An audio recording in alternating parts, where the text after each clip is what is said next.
po, isang pinagpalang umaga sa atin. Tayo ay nasa Healing Discipleship, Day 85.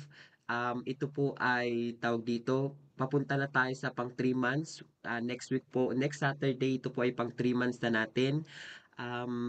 Kaya po nilalagyan natin to ng araw kasi yung palagi kong sinesend sa inyo na sa simula na maglagay tayo ng seed sa puso natin. Hayaan natin yung time at tayo ay mag-harvest kung talagang nagtanim tayo. So ito pong araw na ito ngayon ay 85 days na, which is papunta tayo sa pang 90 days at marami na tayong naitanim. So kung na-miss nyo po ito, na-miss nyo talaga ng malaki. Pero ganun pa man, kung na-miss niyo po ito, merong mga recording sa YouTube na ginawa ko. Pwede niyo pong balik-balikan doon at yung mga verses na isinesend natin araw-araw, maaari po natin yung pagbulay-bulayan at pagmuni-munihan. So, ngayon po, last week, pinag-aralan natin yung The Cure. Pinakilala sa atin kung sino ang nagto-cure sa ating mga sakit at karamdaman, na kung paanong si Moises ay nagtaas ng tanso sa ilang, ganun din ang Panginoon ay sinabi niya sa John 3:14-15 na siya ay itataas. 'Di ba? Kasi po yung ginawa ni Moises sa Old Testament, ito ay symbolic lamang ng gagawing pagkapako ni Kristo sa krus ng Kalbaryo. Para sa ating mga kasalanan, kapatawaran sa ating mga kasalanan, at para tayo magkaroon ng relasyon, mapayapang relasyon sa Diyos. Pero kasama sa pag-aalay na ginawa niya ay ang kagalingan sa ating mga katawan. Yun po ang sinabi ni Prophet Isaiah, kinote ni Matthew sa Matthew 8 at kinote din po ni Apostle Peter. So maliwanag na ang kagalingan, ito ay kalooban ng Panginoon para sa atin. So, ngayon po, kung na-miss niyo po yung last week, again, meron po tayong recording sa YouTube. Pwede niyo pong balikan doon at puwede niyo ding i-share yung link na yon para sa mga taong alam niyong may sakit o merong nararamdaman sa katawan. Ayun, so maliwanag po ba? Maliwanag. Ayun, so mag-unmute lang po tayo kapag, Amen po, amen. sabi tayo ng amen or pagbabasahin ko po kayo, okay? Okay. So ngayon po, tayo ay dumako sa week natin na darating. Ito pong Proverbs 4:20-22. Pinapakilala po dito na God's word is like a medicine. So dito po 'di ba may Bible, mayroong World Health Day dito, tapos may cross. So yang ginawa ko na yan, ito ay pagpapakilala na ang salita ng Panginoon, ito ay medisina. Kailangan lang natin itong ituring na medisina. So ako'y kumakausap ngayon ng mga medyo nasa senior age. Um, Meron po kayo 'di ba na parang mga maintenance, tama po ba? May nagme-maintenance na ba dito or may mga gamot na iniinom, whether ito ay para sa, energy, yung parang mga vitamins, yung mga gano'n. So, lalo sa mga maintenance, sa mga nagme-maintenance, 'di ba po, ito man ay sa high blood pressure o anumang klase ng maintenance na iniinom niyo, ito ay kailangang dalhin kahit nasaan kayo, 'di ba? Mayroong oras ng pag-inom, merong, kailan mo munang kumain bago ka uminom or, anumang klase ng gamot, ito man ay sa sakit sa ubo, sa sipon, 'di ba? Yung importante sa atin yun, kumbaga yun yung parang unang response natin kapag mayroong lagnat, bumili ng Bioflu, kapag mayroong sipon, uminom ng Neosep, yung mga gamot na yon, merong mga naka-designate na mga ano na niya, tawag dito, merong naka-designate na parang specific kung ano yung nararanasan mo. Pero alam niyo po ba na ang salita ng Panginoon, ito po ay medicine? Alam niyo po ba na ang salita ng Diyos, ito ay gamot sa ating mga katawan? So aalamin po natin yan Amen. sa Proverbs 4:20-22. Basahin po muna ni Ate Dolly sa Tagalog para magtuloy-tuloy na tayo mag-proceed. Ate Dolly. Ayan. Sige po. Kawikaan 4:20-22. Aking anak, salita ko ay pakinggan mong mabuti. Pakinig mo ay ikiling sa aking sinasabi. Wag itong babayaang mawala sa paningin. Sa puso mo ay iukit ng mabuti at malalim. Pagkat itong kaalaman ay daan ng buhay. Nagbibigay kalusog at kagalingan ng katawan. Amen. Ayan. So, Amen. maliwanag diyan sinasabi ni Ate Dolly na ito ay nagbibigay ng kalusugan at kagalingan sa ating katawan. Ito pong Proverbs 4:20-22, hindi na po bago 'to sa atin. Ito po ay palaging lalo sa The Lord Trains, ito po ay pinag-aaralan lagi nung panahon ni Ate Arlene. Ito ay binabaon, ito ay tinatanim. Ito din ay most quoted ng mga Kristiyano sa Bible kasi din lahat ng mga Kristiyano sa palagay ko naman at kahit hindi Kristiyano, gusto nila yung kalusugan at kagalingan sa kanilang mga pangangatawan. 'Di ba po? Kasi minsan 'di ba 'pag tayo ay nagwi-wish, yung mga nag-birthday dito, sinasabi ng mga nagwi-wish sa kanila, um, wish ko lang na good health, gano'n. Palagi nila sinasabi 'di ba yung, iingatan ka palagi ng Diyos, ang kagalingan ay sumaiyo. 'Di ba yung palagi natin yung sinasabi kumbaga para na siya naging scripted na palaging kasama sa wish natin yung kalakasan sa kanilang pangangatawan, yung mga nag-birthday, hindi po ba? So maliwanag na kahit manampalataya o hindi manampalataya, ang gusto natin yung kalusugan at kagalingan sa ating mga pangangatawan. Wala namang magsasabi dito na ayaw nila yun. Pero merong mga tao na gusto lang yung bunga. Nakafocus sila sa fruits, pero hindi sila nagbibigay ng time na mag-ugat or hindi sila nagbibigay ng panahon para pag-ugatin yung binhi ng Diyos. Kasi po, halimbawa, yung sinasabi po natin na bunga, gusto lang natin ng kagalingan, kalusugan, pero ayaw naman nating magtanim. Huwag kang mag-expect ng puno huwag kang mag-expect ng bunga ng saging kung hindi ka nagtanim ng puno ng saging, hindi po ba? Huwag kang mag-expect ng, mag-aani ka ng mangga kung wala ka namang itinanim na buto ng mangga, 'di ba po? Dito kasi makikita natin na mayroon tayong part bilang mga manampalataya. Aalamin po natin dito, isa-isahin natin 'tong mga verse na 'to, kung ano ang bahagi na meron tayo. Okay? So ngayong umagang 'to, tuturuan tayo ng banal na espiritu paano talaga magbungkal ng salita ng Panginoon. Kasi, bagamat alam na natin 'to, pero gaano naging realidad sa puso natin kapag may mga dumarating na problema, ng salita ng Diyos ito ay naging medisina. Kasi sinasabi kalusugat, kagalingan, sa iyong pangangatawan. So talagang maepekto ang salita ng Panginoon. Halimbawa, ikaw ay uminom ng gamot para sa high blood. Alam mo na ito ay epektibo kung hindi pa expired. Kasi po 'di ba may mga gamot na may expiration, 'di ba po? Tinitingnan natin minsan kung halimbawa bago natin 'to iinumin, tinitingnan muna natin, ano ba 'yan, expire pa ba 'yan o puwede pa? Hindi po ba? So, ang salita ng Panginoon, wala po 'to expiration. Pero, kailangan mo lang makiisa na itanim sa puso mo. Ngayon, majority ng mga manampalataya gusto yung kagalingan. Sige, healing, ipagpipray yung healing, which is kalooban naman talaga ng Panginoon.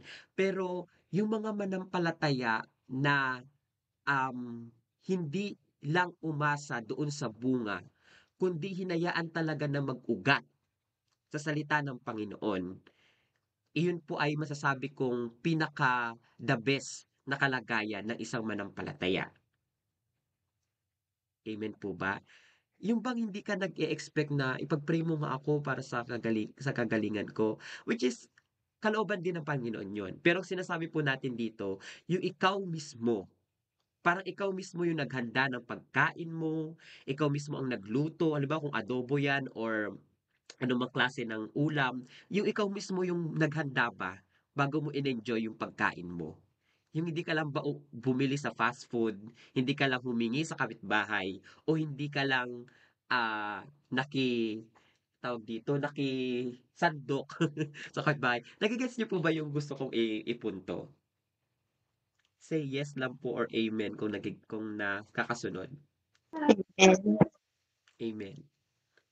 Nage-gets po ba? Nuggets or malabo? Amen. Amen. nuggets. Nuggets. Amen. So, Uncle. nuggets naman. So, dito makikita natin ang Amen. Amen. medicine ng Panginoon para sa atin. Wag lang tayong umasa. Di ba po? Tayo din ay magtanim ng salita ng Panginoon. Yun yung gusto nating maipunto sa umagang ito. So, pumunta na po tayo sa Proverbs 4:20. Ang sabi po dito, "My son," nakikita niyo po ba yung screen ko? "My son, give attention to my words. Incline your ear to my sayings." So, kung pamilyar po tayo sa Old Testament, ang Proverbs po o ang Kawikaan, ito po ay sinulat ni Haring Solomon na nabuhay na pinakamatalino sa buong mundo at wala pang makakapantay ng kanyang katalinuhan, ng kanyang IQ o ng kanyang EQ kasi itong karunungan at ang wisdom niya, ito ay kinuha niya, ito ay hiningling niya sa Panginoon. Kung matatandaan niyo po nung sinabi ng Panginoon nung bago siya maghari, "Ano yung gusto mong ibigay ko sa'yo? Ano yung kahilingan mo?" Sabi ng Diyos sa kanya. Do'n sa dream, sa panalangin po 'yun. At sinabi niya doon, ang sabi ng Diyos, "Gusto mo ba ng kayamanan? Gusto mo ba ng ganito?" Inoferan siya ng Diyos. Pero ang hiningi ni Solomon, siya po ay magkaroon ng karunungan para mapahamalaan niya ng may buong husay ang bayang Israel.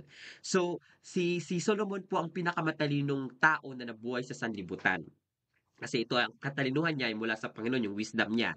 So, diyan po sa pagsusulat niya, sabi niya, "My son," 'di ba? Maaring sinusulatan niya yung kanyang mga anak, o yung paalala niya sa kanyang mga lahi, pero ito po ay symbolic din sa ating mga manampalataya na ang Diyos natin, tinatawag niya tayong may son.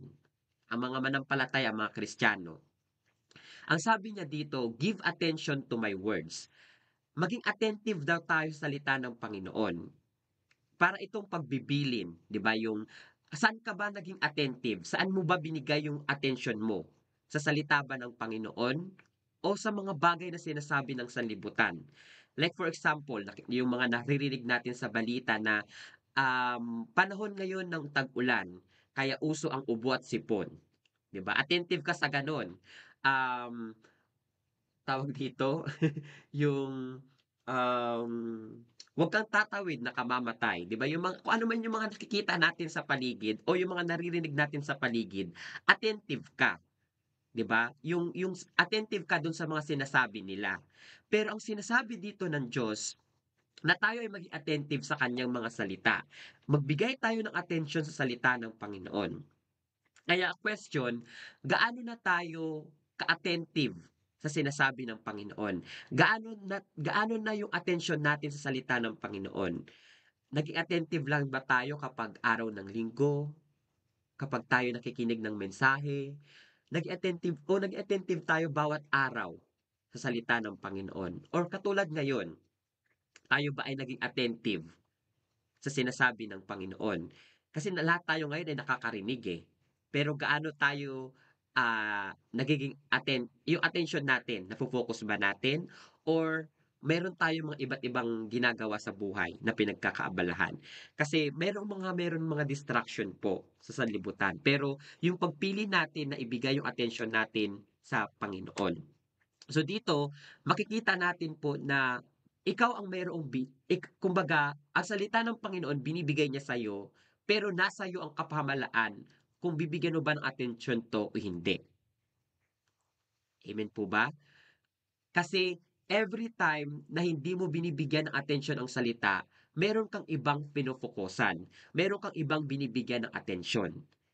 Which is, yung mga sinasabi ng sanlibutan na, kasi kapag matanda ka na, makakaramdam ka ng ganito, makakaramdam ka ng ganyan. Kasi kapag matanda ka na, tawag dito, kailangan mo na mag-maintenance, malalabo yung mata mo, ganito, ganyan. Maraming mga sinasabi ang mundong ito na kung bibigyan mo ng atensyon ang salita ng mundo, madi-distract ka. Kailangan po nating malaman o tukuyin ano ba ang sa salita ng Panginoon at ano ba ang hindi salita ng Panginoon. Kasi merong mga sinasabi ang mundo. Halimbawa, sinasabi nila o kinukot nila na God moves in a mysterious way. Alam niyo po ba yung ganong kasabihan? Pero kung sasaliksikin mo ang salita ng Diyos, walang ganong sinasabi ang Bible. Meron din mga sinasabi na tawag dito, ang Diyos ang nagbibigay ng sakit kasi binibigay niya yan sa'yo para ikaw ay subukin. Well, bigyan mo ako ng salita ng Panginoon, specific, directly, na gano'n yung sinasabi ng Diyos. At maniniwala ako sa iyo, 'di ba? So, mayroong mga sinasabi ang mundong ito kahit pa religiously or mga salitang naririnig natin mula pagkabata natin na wala namang salita ng Panginoon. Hindi mo makikita sa salita ng Panginoon. Kaya diyan pa lang po ay gusto ko mang 'tong muni-munihin, bulay-bulayin.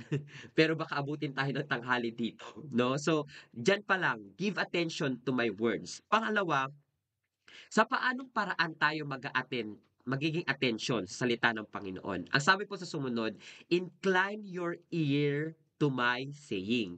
So maliwanag po dito na your ear. 'Di ba katulad ngayon may tenga tayo.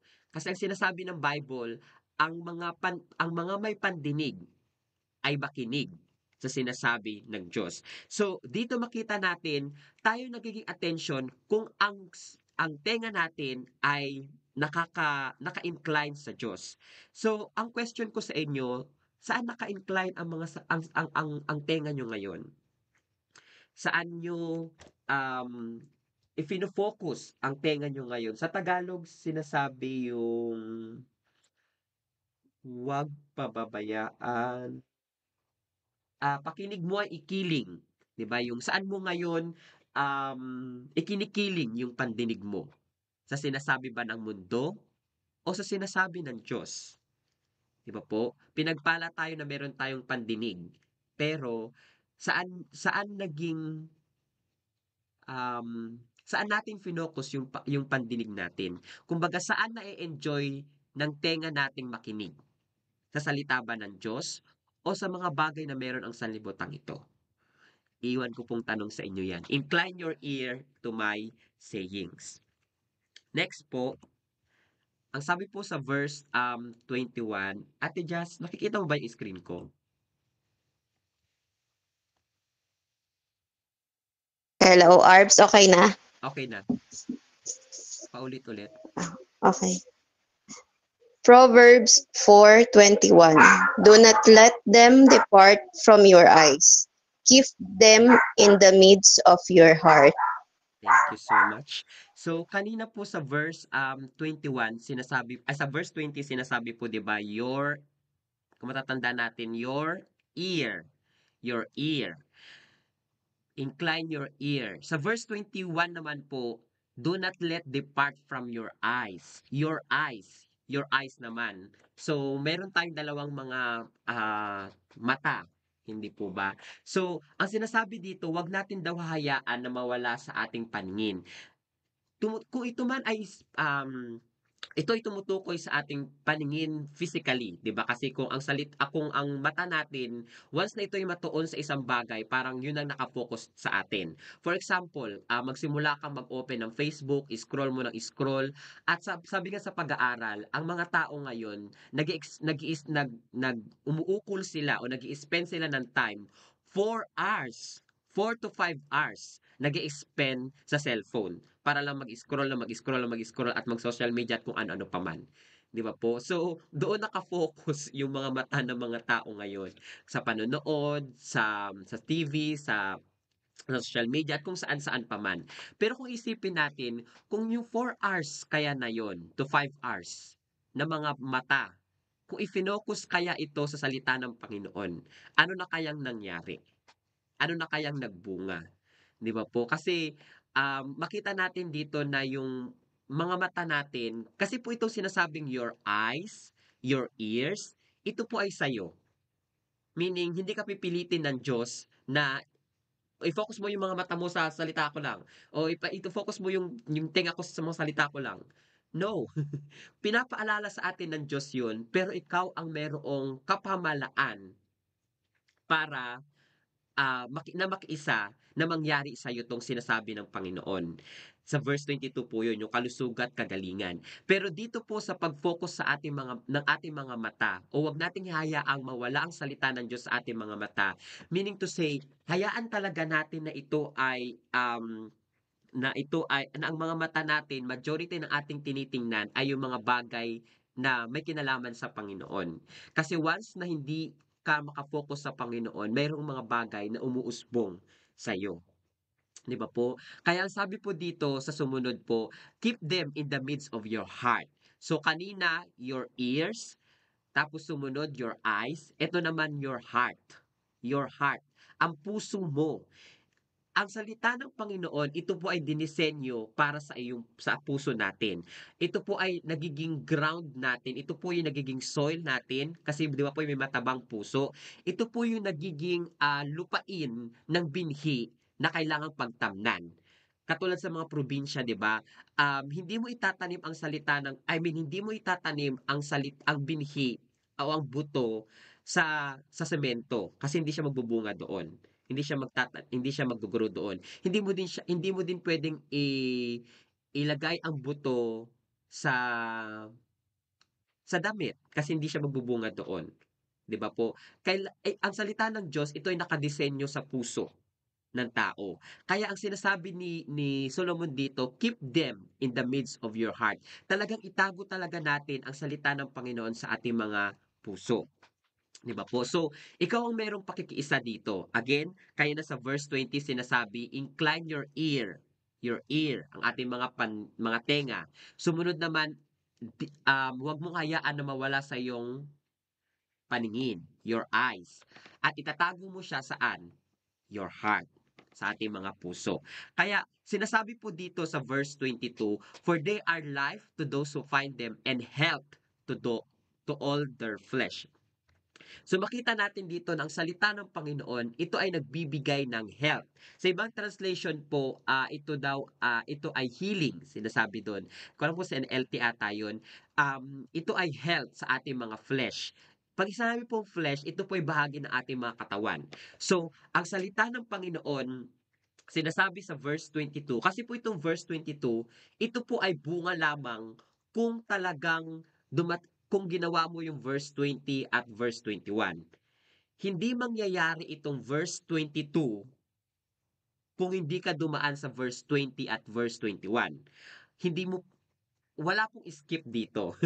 Kasi again, yung sinasabi ko kanina, gusto lang ng mga tao yung magkaroon sila ng health. Pero hindi naman nagtanim. Hindi naman hindi naman hinayaan na ang salita ng Panginoon magrehistro sa kanilang mga paningin, sa kanilang mga tenga, at maitanim sa kanilang mga puso.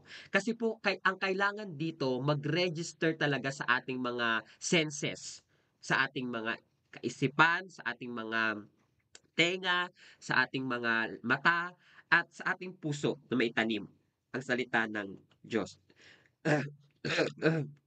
Excuse me. So, sinasabi po diyan na ito daw ay life, ito daw ay buhay na sino mang nakatagpo sa kanya. Meaning to say, ang nakatagpo sa salita ng Panginoon, ito lang ang nakapagpapatotoo o sila lamang nakakapagpatotoo ng salita ng Diyos ay talagang buhay or buhay. 'Di ba po? Hindi ibig sabihin, mayroong mga tao na hindi nakakatagpo sa salita ng Panginoon. Kasi sinasabi dito, to those who find them. So maliwanag na yung mga nakatagpo lamang, para siya nakatagpo ng ginto. Treasure niya to those who find them. Di ba po? At ito ay, yung mga nakahanap sa salita ng Panginoon, ito ay buhay. Kasi ang salita ng Diyos, ito ay buhay. Pero yung mga nakatagpo nito, paano nila napapatotohanan na ito ay buhay para sa kanila? 'Di ba po? Life para sa atin. And health, ano pa daw? And health to all their flesh. Meaning to say, ang salita ng Panginoon, ito ay health sa iyong mga mata, ito ay health sa iyong tenga, ito ay health sa iyong mga tuhod, Ang salita ng Panginoon ito ay health sa iyong mga bones. Ang salita ng Panginoon ito ay health sa iyong puso, sa iyong dugo, sa iyong sa kidney mo, sa liver mo, sa intestine mo, o sa lahat ng bahagi ng iyong katawan. Ang salita ng Panginoon, ito ay health. Ito ay health sa lahat ng iyong flesh. Pag sinabi pong flesh ng Bible, ito po ay tumutukoy sa bahagi ng ating physical na pangangatawan. So, ito ay health. Ito ay healing um, sa ating mga katawan. Kagalingan at kalusugan sa ating mga pangangatawan. Ang salita ng Panginoon hindi ito magbabago kahit pabaliktad ang nakikita mo physically. Pero ang tanong ko po sa umagang ito again, gaano naging katotoo sa puso mo o gaano mo natagpuan at naging totoo sa puso mo na ang salita ng Diyos ito ay naging health.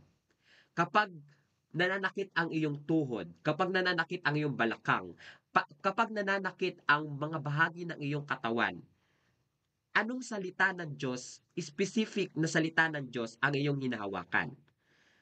Kuya Arvin, mahalaga po ba yun? Yes po. Napakahalaga po na mayroong kang salita ng Diyos na pinapanghawakan. Specific na salita ng Panginoon. Sa iyong mga mata, sa iyong mga tenga, sa iyong mga puso, sa iyong blood. Di ba po? Kasi mayroong specific po yan na sinasabi ang Panginoon patungkol sa mga bahagi ng iyong katawan. Katulad halimbawa, kahit ikaw ay nasa matandang edad na, ikaw ay lilipad na katulad ng agila. 'Di ba? May specific na word ang Panginoon sa lahat ng ating mga flesh. Kasi kung siya nga ang lumikha sa ating katawan, meron siya mga promises. Pero ang tanong, naging masipag ka ba na itanim ang binhi ng Panginoon? Naging masipag po ba tayo na magtanim ng salita ng Panginoon?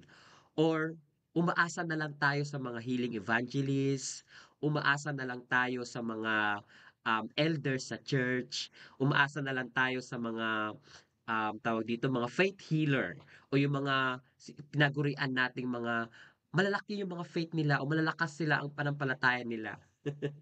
Di ba po? Kasi ito pong salita ng Panginoon, ito po ay para sa lahat ng mga tao. Ito ay, kahit ikaw ay bago ka palang manampalataya, ito ay para sa iyo. At ang salita ng Panginoon, ito ay magbubunga kung itinatanim mo talaga. Amen? Kaya, yun ang gusto kong iwan sa inyo na tayo ba ay umaasa lamang doon sa mga tinagurian nating mga healer o mga pastors? Wala pong masama doon. Mayroong grace pa rin ang Panginoon doon. Pero again, dito po sa healing discipleship na pinag-aaralan natin, um, gusto ng Diyos na idalhin tayo doon sa sitwasyon o sa level o sa antas ng pananampalataya na ang inasahan talaga natin ay ang salita ng Panginoon. Na naging masipag talaga tayong magtanim ng salita ng Panginoon. Kasi po ito ay promises para sa lahat ng mga manampalataya. Kahit ikaw ay isang minuto pa lang na naging Kristiyano ngayong oras na to, para sa iyo to. Walang kaibahan yung isang minutong naging manampalataya sa ilang dekada ng Kristiyano pagdating sa salita ng Panginoon. Lahat tayo ay pantay-pantay. Amen? Kasi sabi ng Bible, God has no respecter of human. Walang itinatangi ang Diyos. Kung ano yung promise niya kay Solomon, yun din ang promise niya para sa atin. Specifically sa sinasabi ng salita ng Panginoong Diyos. Extend lang po ako ng konti, no? So, nandiyan yung salita kanina na all. Na all. Di ba po? Ito ding Psalm 107 verse 22 ay familiar din sa atin. Sabi diyan, He sent His word and healed them and delivered them from their destruction. So, ito ay kinukote din na natin to. Alam niyo po ba itong verse na to? Natuklasan ko po to nung panahon na ako ay nakatira pa sa Inocencio. Nung merong sakit si Kuya Dante. Ate Dolly, natatandaan niyo pa ba si Kuya Dante, 'di ba? Yung pinagpi-pray natin dati sa court, Amen. Opo, opo, 'di ba opo. po? Amen Nung po. tayo ay nagsa-Sunday Sa court doon, 'di gilid. ba? Yung sa Opo. court natin. So, ito pong verse na 'to, ito po yung natuklasan ko nung mga panahon na yon. So, matagal na 'to na minumuni ko, na binubulay ko. Maliwanag na sinasabi diyan na isinugo ng Diyos ang kanyang salita at ang bunga ng salita ng Diyos kagalingan and deliver them from their destruction. Ang salita ng Panginoon ito ay magdi-deliver kasi po ang sakit at karamdaman, ito po ay distraction sa atin. Nadidistract tayo kapag tayo may iniindang karamdaman, iniindang sakit sa ating mga katawan. Katulad ng tanong ko last time, sino bang nakaka-enjoy sa karamdaman at sakit? Sa palagay ko wala. 'Di ba? Kasi kahit minsan yung mga anak natin, bahagi ng pamilya natin, hindi tayo na-enjoy na makita silang may sakit. Tama po ba?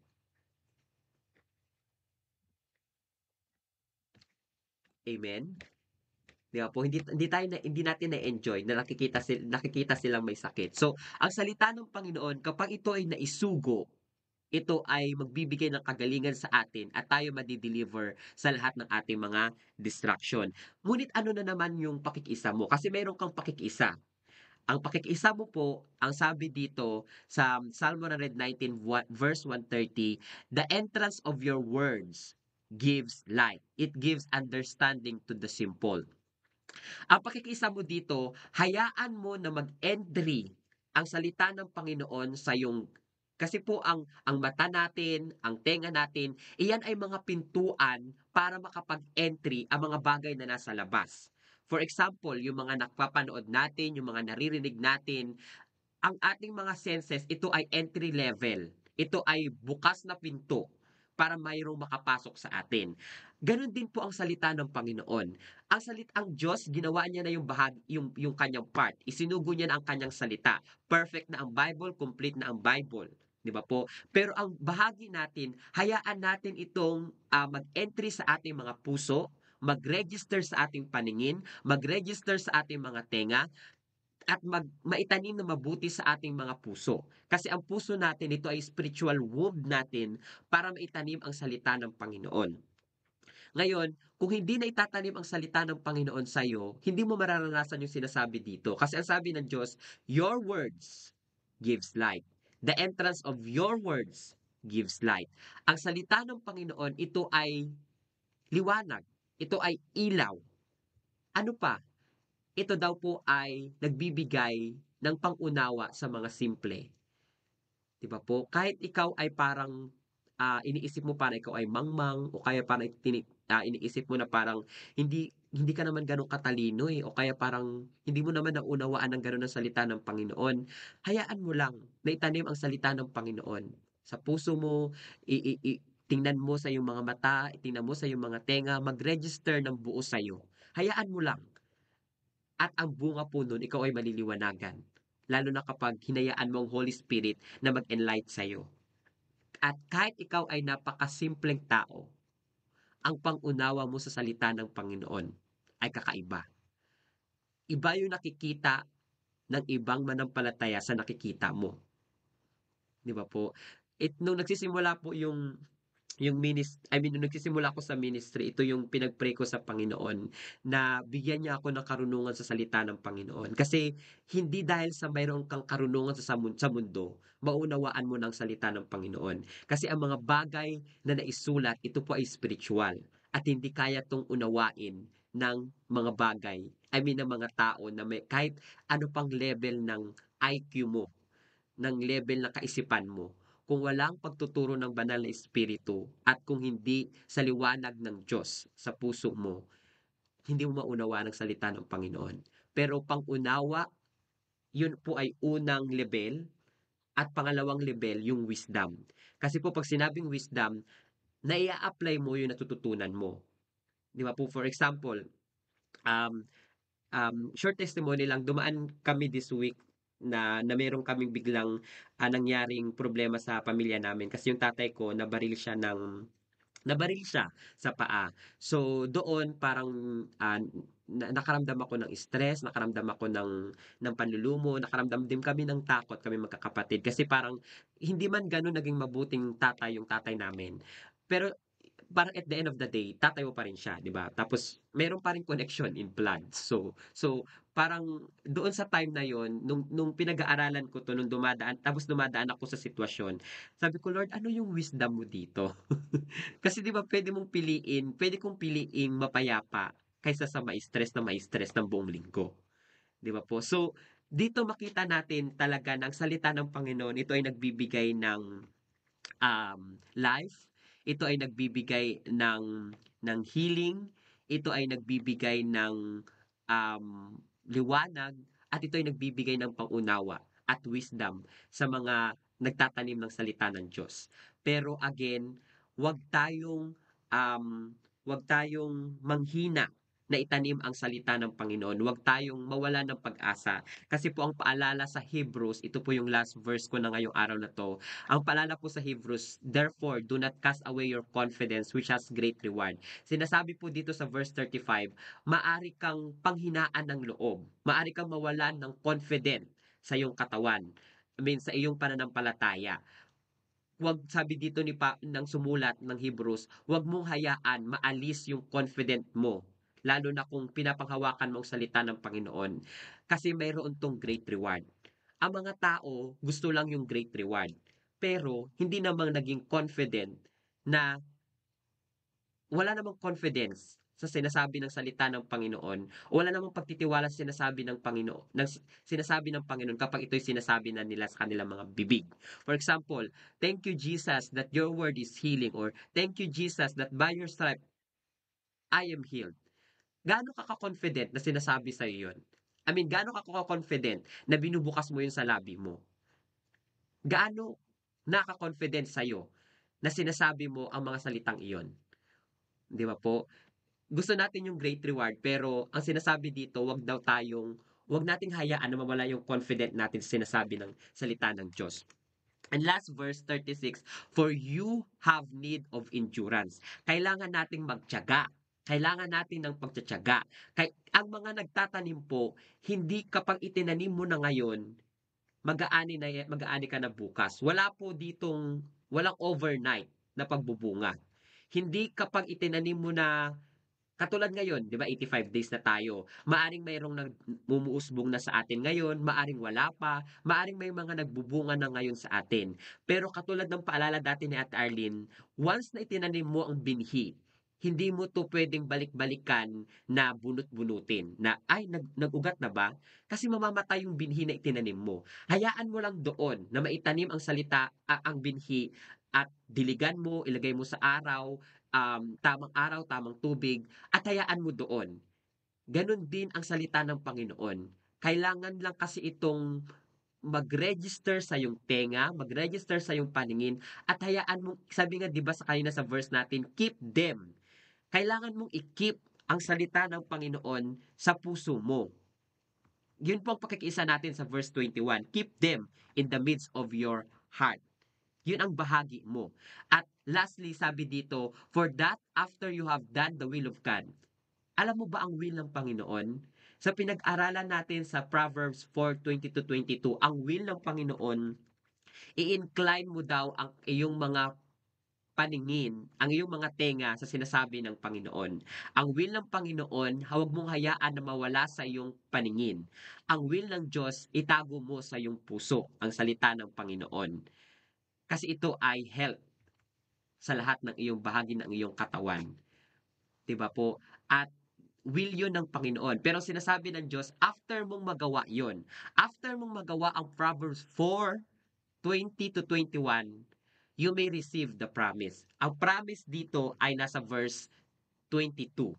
For they are life to those who find them, and health to all their flesh.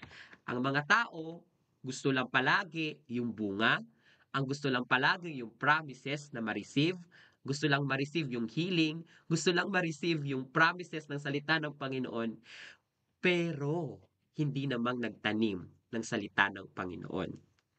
Hindi ko po sinasabi 'to para i-condemn kayo o i-condemn tayo, kasi dumadaan din ako dito sa ganitong estado.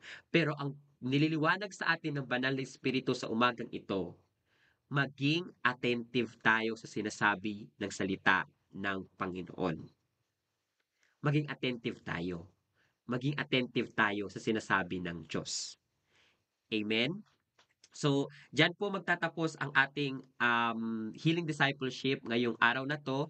At ngayong week po na ito, itatanim po natin na mabuti to sa ating mga puso at hayaan natin na talagang katulad nung sinasabi ko kanina palagi, inuulit-ulit ko, mag-register sa iyong pandinig, mag-register sa iyong paningin, maitanim sa puso mo ng maliwanag, at maging confident kang panghawakan ang sinasabi ng salita ng Panginoon para ito ay bumaon ng mabuti at after nung mag-endure ka dun sa time,